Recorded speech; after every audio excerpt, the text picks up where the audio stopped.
Hi there and welcome to Race Centre. I'm Dazza. Here we have a Triumph Street Triple 765 RS. Actually quite a big fan of these bikes. They're really cool. I enjoy riding them. So we've got this one on the dyno because we're doing custom tune on it, remap and tune.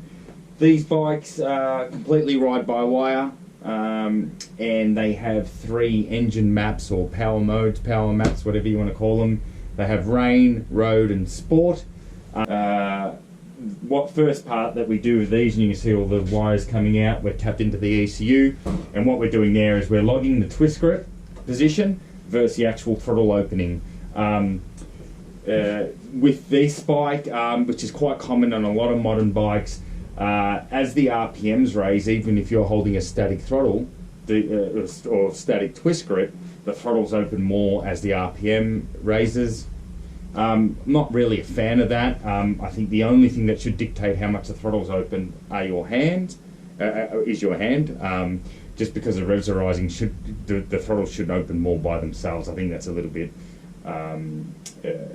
It's not as nice to ride, you know, like, because the power delivery isn't as smooth, and it's not as predictable, and the power doesn't feel as linear as it does that when the throttle is, you know, when you've actually got linear throttles.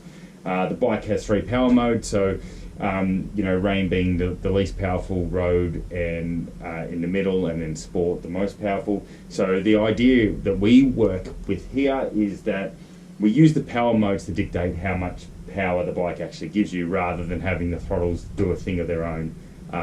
So the first part is we map all that, like so on the first model that we have of this bike, we map all those throttles, and as you can see in some of the graphs, it just rises a little bit, or they open more as the RPM rises. So we change that, we get them completely straight, and what that means is that the throttle will respond exactly to what your hand's asking.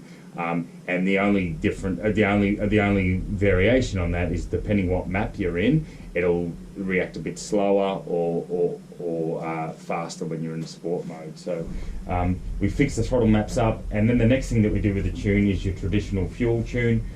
This has a full SC Project system on it, a titanium system. You can see the beautiful blue and purple colours that it's come up now that it's been tuned.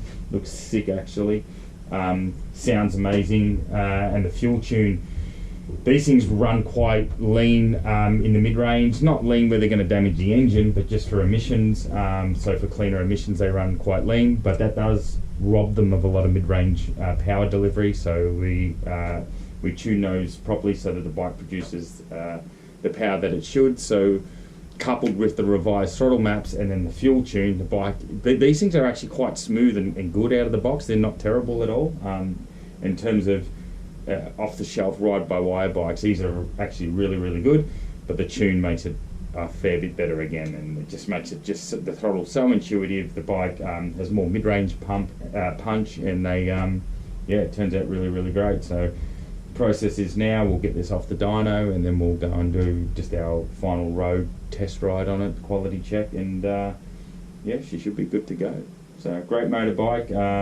If you've got one and you're interested in a tune, hit us up. But yeah, it's come up awesome.